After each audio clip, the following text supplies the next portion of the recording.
Boone, North Carolina, a town recovering from Hurricane Helene, was buzzing as the Appalachian State Mountaineers faced the James Madison Dukes in a must-win game. Then Jason Kelce arrived, bringing more than just support.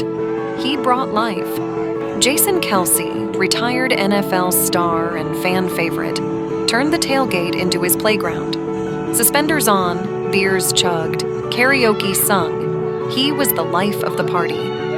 Inside Kid Brewer Stadium, he met fans, spoke to the crowd, and even jumped on the ESPN Plus broadcast. He wasn't just there, he was everywhere.